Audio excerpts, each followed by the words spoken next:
En avant.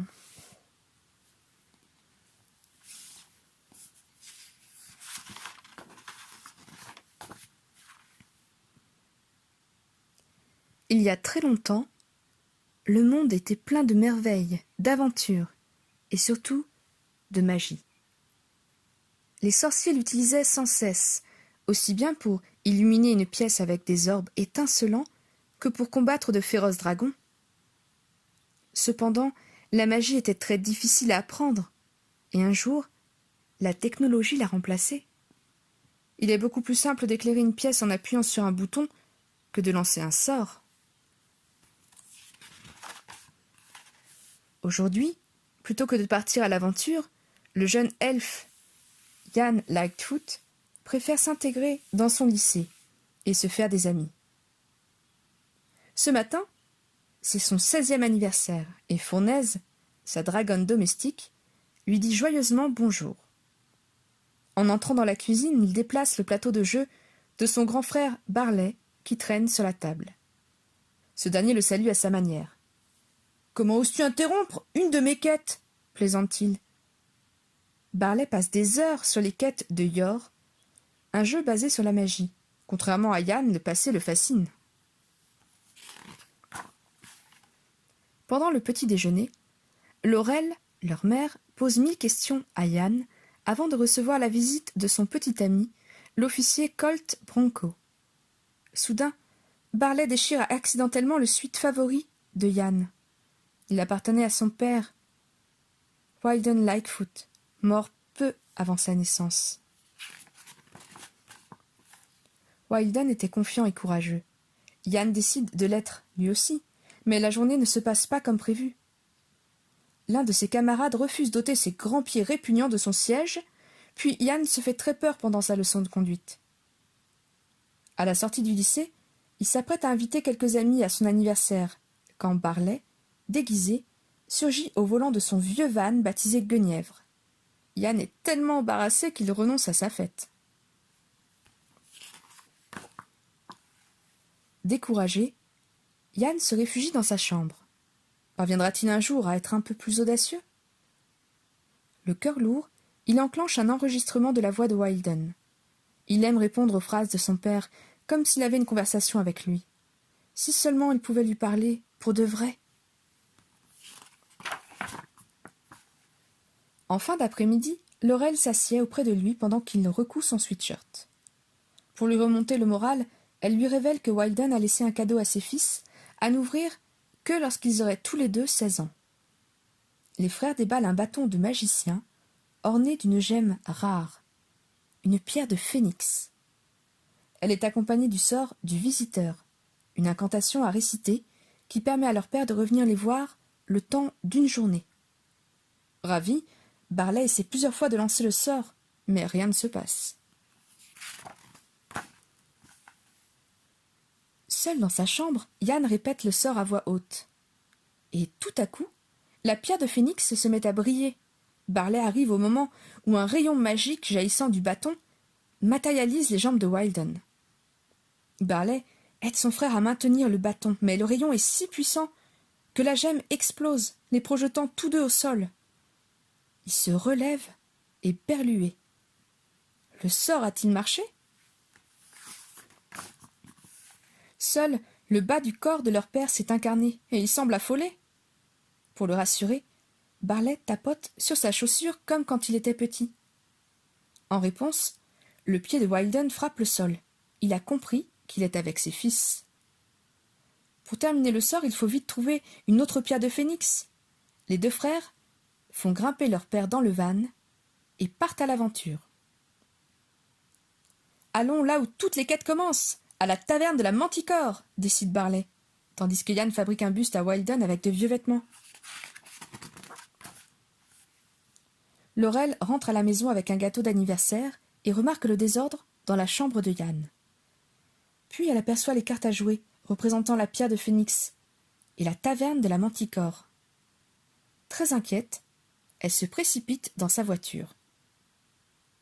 Pendant ce temps, Yann s'exerce à la magie sans beaucoup de succès. « Tu dois jeter des sorts avec ton feu intérieur, il faut y croire !» l'encourage Barley. Enfin, la taverne de la Manticore apparaît dans la brume. La Manticore est une guerrière légendaire, âgée d'1 millier d'années.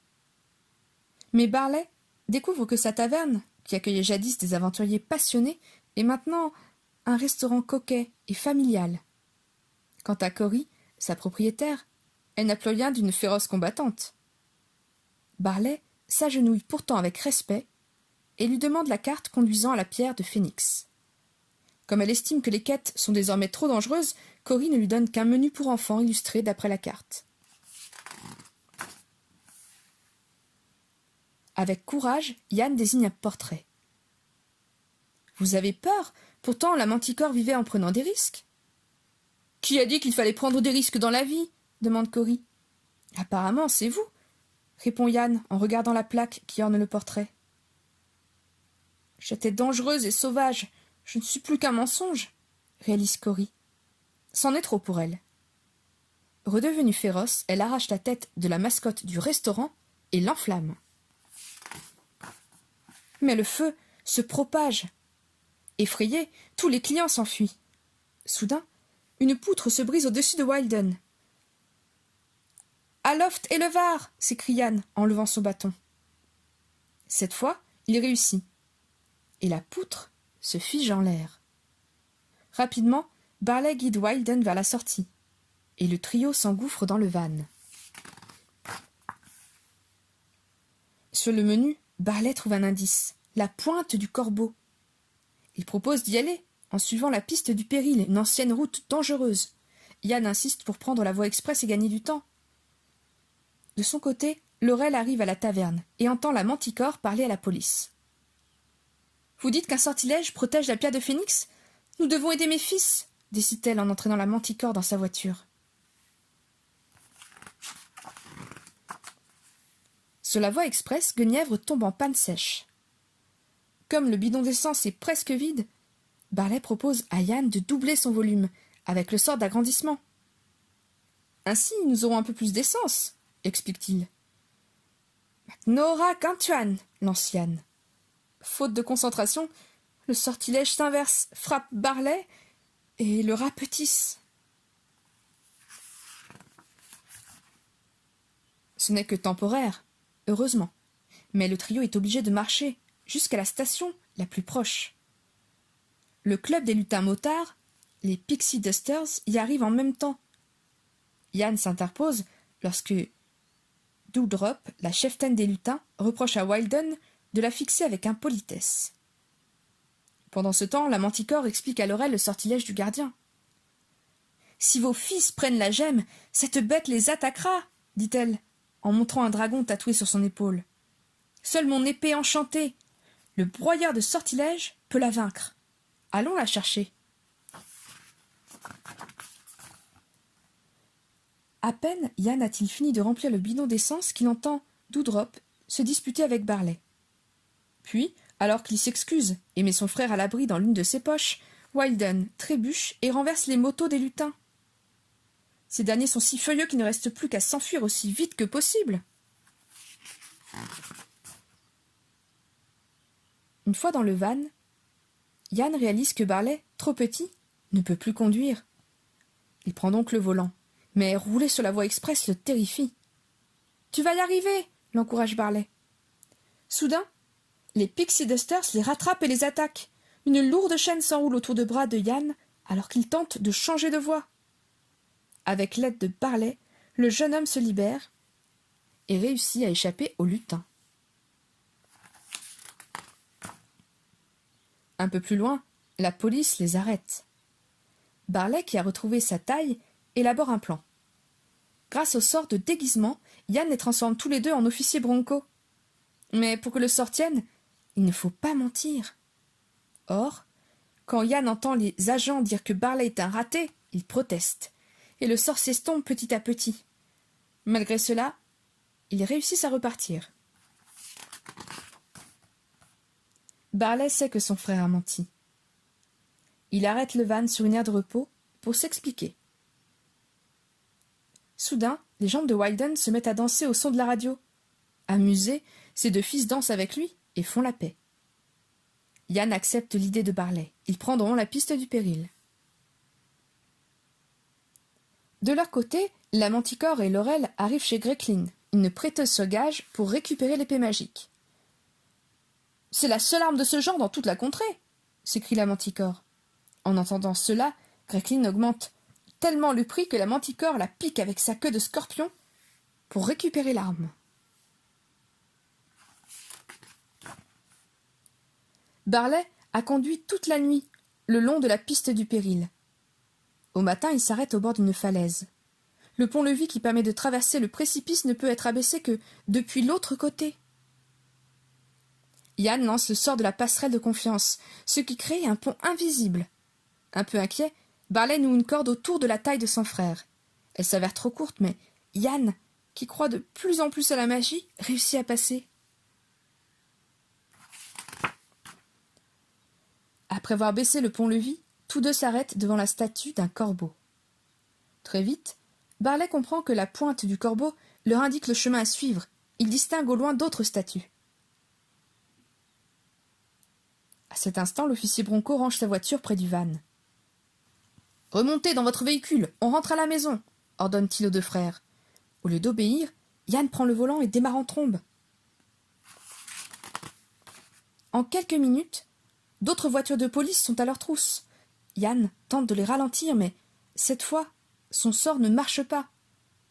Barley choisit alors de sacrifier son cher van. Il descend du véhicule. Puis Barley bloque l'accélérateur avec une pierre et lance Guenièvre contre une paroi rocheuse. Il déclenche ainsi un éboulement qui stoppe tous leurs poursuivants. Ce n'était qu'un vieux van. « Continuons, » dit-il à Yann, qui le regarde, impressionné. Après avoir suivi la piste des corbeaux, le trio s'arrête devant une dernière statue. Yann y trouve une pierre gravée de signes mystérieux. « Il faut remonter à la source de cette rivière », déchiffre Barley. De son côté, en voulant éviter les Pixie Dusters, Laurel a eu un accident. Tout le monde est sain et sauf, mais maintenant, comment rejoindre les garçons? L'envol des lutins lui donne une idée. « Ne serait-il pas temps de déployer vos ailes ?» demande-t-elle à la Manticore.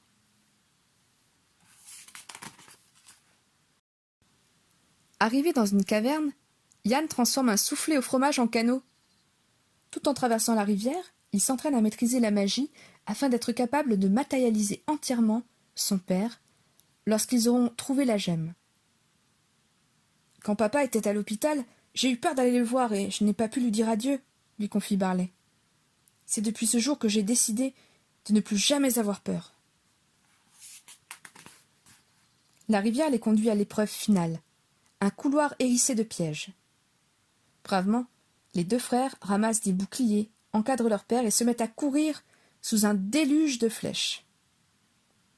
Puis ils entrent dans une pièce qui se remplit d'eau. Entraînant leur père avec eux, ils nagent vers le plafond et parviennent à ouvrir une porte dérobée. « La pierre de Phénix nous attend !» dit Barley, tout heureux. Mais les deux frères découvrent qu'ils sont revenus en ville juste devant le lycée. « Ce n'est pas possible !» se lamente Barley. « La pierre devrait être là !» Yann est désespéré. La journée se termine. Et il n'aura plus jamais l'occasion de connaître son père. « Tu t'es complètement trompé !» crie-t-il à Barley. « Tu es vraiment un raté !» Furieux, Yann entre dans un parc avec son père. Assis sur un rocher, il regarde la liste des choses qu'il aurait aimé faire avec lui. Il est sur le point de tout rayer lorsqu'il réalise qu'il les a déjà toutes accomplies avec Barley. Il repense alors à toutes les fois où son frère s'est amusé avec lui, l'a aidé et l'a encouragé à devenir meilleur. Et il comprend qu'aujourd'hui, c'est à lui d'aider Barley. Sans hésiter, il court le retrouver. Barley, qui continue à chercher la gemme, remarque que la pierre gravée, provenant de la statue du corbeau, s'insère parfaitement dans la fontaine du parc. Instantanément, une cachette s'ouvre et la pierre de Phénix se révèle. Mais le sortilège du gardien se déclenche dès qu'il l'apprend. Une épaisse brume s'échappe de la fontaine et détruit le lycée, formant un dragon de ses débris. À cet instant, Laurel et la Manticore surgissent dans le ciel. Elles combattent le dragon, tandis que Yann lance le sort du visiteur. Mais, comme le dragon revient, attiré par la pierre de phénix, Barley propose de le distraire. « Non, refuse Yann, reste avec papa, et dis-lui au revoir. Moi, je n'ai pas eu de père, mais j'ai eu quelqu'un qui a veillé sur toi toute ma vie. Toi. » Yann court vers le dragon, et jette contre lui tous les sorts qu'il a appris.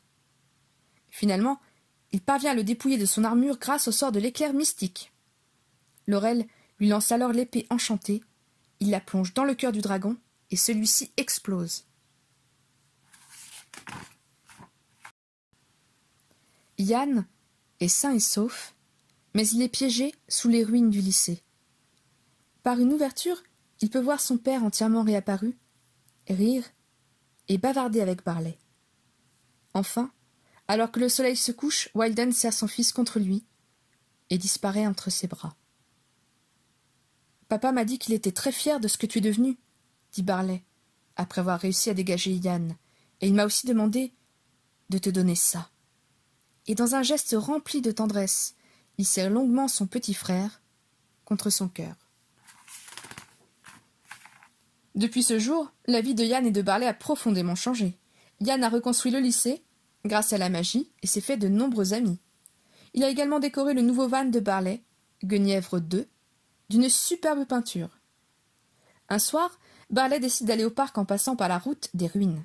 « Trop évident, dit Yann. Dans une quête, le chemin le plus court n'est jamais le bon. » À cet instant, Guenièvre 2 décolle et s'envole sur un nuage étincelant. La quête a transformé la vie de la famille Lightfoot. Chacun a découvert en lui des qualités inconnues, et la visite de leur père, si brève fut-elle, les a tous rapprochés. Mais ce qui ne changera jamais, c'est qu'ils pourront toujours compter les uns sur les autres.